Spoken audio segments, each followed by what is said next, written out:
Hi hello friends, எல்லோரும் எப்படி இருக்கிறீங்க? இன்றைக்கி நம்மளோட சேனலில் சிக்கன் கோழி குழம்பு, நாட்டுக்கோழி சிக்கன் எப்படி பண்ணலாம் அப்படிங்கிறத பார்க்கலாம். வாங்க, தேவையான பொருட்கள் என்னென்னங்கிறத பார்த்து தெரிஞ்சுக்கலாம். வெங்காயம், தக்காளி 4 பெரிய தக்காளி,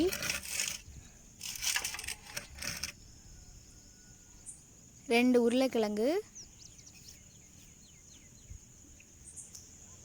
அம்மியில் அரைச்ச கொத்தமல்லி, ஜீரகம், இது தேங்காய் பூண்டு விழுதுகள், இது வத்தல், இது எல்லாமே அம்மியில் அரைச்சி வச்சுருக்குறோம்.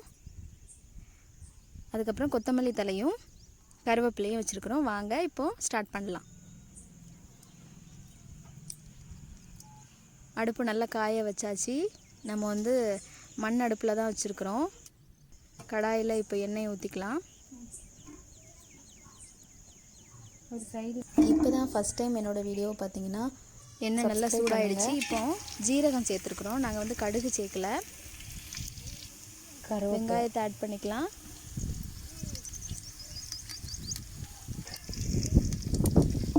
வெங்காயம் நல்லா பொன்னிறமாக வர வரைக்கும் நல்லா கிண்டி விடுங்க.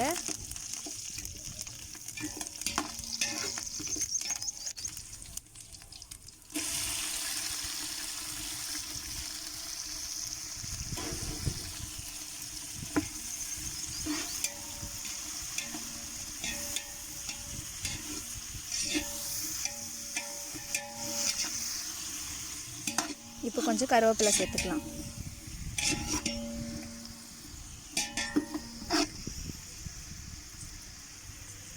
எவ்வளோ நேரம்?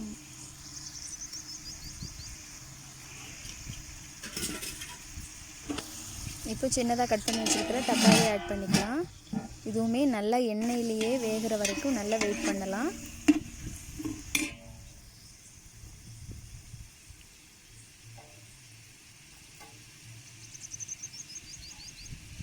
தக்காளி நல்லா கனிஞ்ச பழமாக எடுத்துக்கோங்க. நல்லா வேகிற வரைக்கும் வெயிட் பண்ணிவிட்டு மூடி கூட வச்சுட்டு நம்ம வேக வைக்கலாம். ஒன்றுமே பண்ணாது.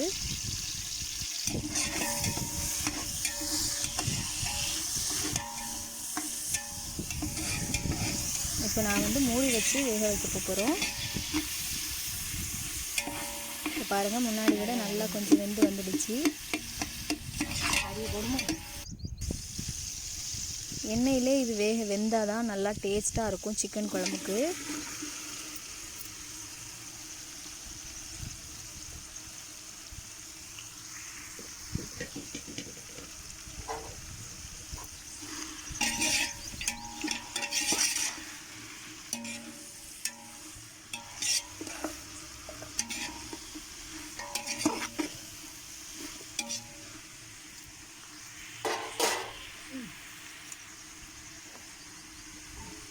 இப்போ தக்காளி நல்லா வெந்துடுச்சு. இப்போ நம்ம நாட்டுக்கோழி சிக்கன் ஆட் பண்ணிடலாம்.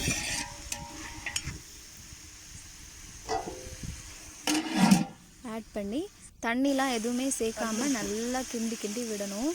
ஏன்னா சிக்கன்லேயே தண்ணி இருக்கும். அதுவே அது வேகிறதுக்கு போதுமான அளவு. அப்புறம் கொஞ்சம் நம்ம ஆயில் சேர்த்துருக்குறோம். அதுலேயும் நல்லா ஃப்ரை ஆகி அதிலே வெந்து வந்தால் தான் சிக்கன் குழம்பு டேஸ்ட்டாக இருக்கும். இப்போ அதிலே நல்லா வெந்து வரட்டும். நம்ம அதனால் கொஞ்சம் நேரம் நம்ம நல்லா மூடி வச்சிடலாம். நல்லா கிண்டி விட்டுட்டு அதுக்கப்புறம் மூடி வச்சுடுங்க. உருளைக்கிழங்கும் ஆட் பண்ணிடுங்க. ஏன்னா அப்போ தான் அதிலே நல்லா வெந்து வந்துடும். நீங்கள் முன்னாடியும் கூட சேர்த்துக்கலாம், இப்போவும் சேர்த்துக்கலாம், எதுவுமே பிரச்சனை இல்லை. உப்பு கொஞ்சம் ஆட் பண்ணிக்கலாம். நம்ம இப்போது கல் உப்பு ஆட் பண்ணியிருக்கிறோம். நாங்கள் மூடி வச்சுக்கலாம்.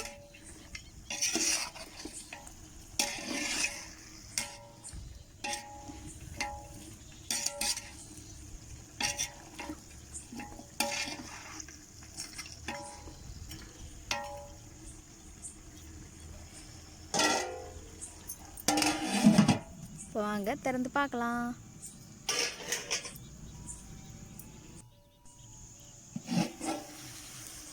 ஓரளவுக்கு வெந்துருச்சு.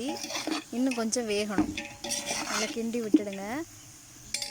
கிண்டி விட்டுட்டு மறுபடியும் க்ளோஸ் பண்ணி வச்சிடலாம். நல்லா இன்னும் கொஞ்சம் நேரம் வேகட்டும். ஏன்னா சிக்கன் நாட்டுக்கோழி வேகிறதுக்கு கொஞ்சம் டைம் எடுக்கும். அதனால் கொஞ்சம் நேரம் கூட நல்லா மூடி வச்சு வேக வைங்க.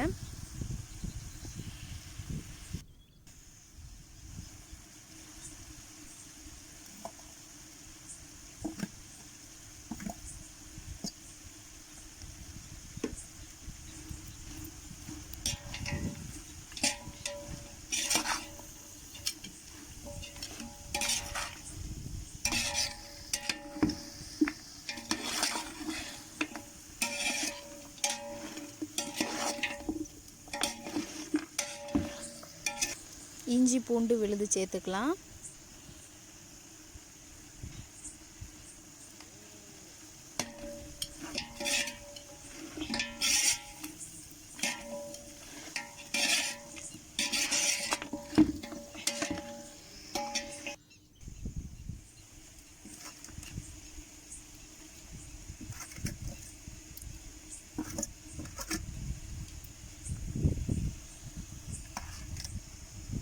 நல்லா மிக்ஸ் பண்ணிக்கோங்க.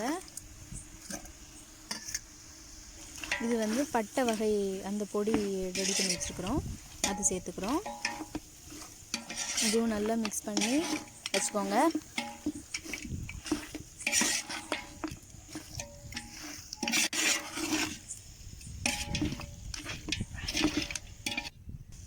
இப்போ நம்ம கொத்தமல்லி, மஞ்சள், ஜீரகம் இதெல்லாம் வச்சு அரைச்ச சாந்து நம்ம ரெடி பண்ணி வச்சுருக்குறோம், அதை போட்டாச்சு. மிக்ஸ் பண்ணிக்கலாம் இப்போ அதுவும்.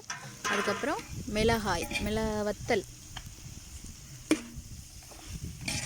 அதுவுமே நல்லா அம்மியில் அரைச்சி ரெடி பண்ணி வச்சுருக்கிறதுனால நம்ம ரெடிமேடாக எதுவுமே போடலை, நம்மளாக ரெடி பண்ணி போடுறோம். அதனால் குழம்பு இன்னுமே டேஸ்ட்டாக இருக்கும். நாட்டுக்கோழி சிக்கனுக்கு இன்னும் சூப்பரான சுவையை கொடுக்கும். நம்ம அம்மியில் அரைச்சது வந்து இன்னும் டேஸ்ட்டாக இருக்கும். நீங்களும் கடையில் வாங்காமல் இந்த மாதிரி அரைச்சி செஞ்சு பாருங்கள்.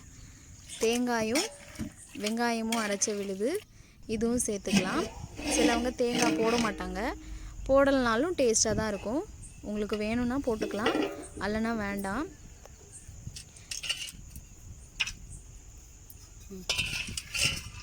இது வந்து அம்மியில் அரைச்சதுனால அதில் உள்ள தண்ணி அதை ஆட் பண்ணிக்கலாம். கொஞ்சம் தண்ணி தான், அதுக்கு மேலே எதுவும் சேர்க்காதீங்க, ஏன்னா இதுவே போதுமான அளவு. இது நல்லா வெந்து வர வரைக்கும் நல்லா மிக்ஸ் பண்ணி விட்டுட்டு நல்லா மூடி வச்சுருங்க. இது வெந்து வந்ததுக்கு அப்புறமா நம்ம ஃபஸ்ட்டு சேர்த்த ஆயில் எல்லாமே தனியாக பிரிஞ்சு வர அளவுக்கு வேக வைக்கணும்.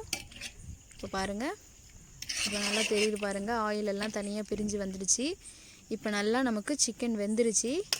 இப்போ கடைசியாக நம்ம ஃபஸ்ட்டே காட்டின அந்த கொத்தமல்லி தலையை போட்டு நம்ம இறக்கி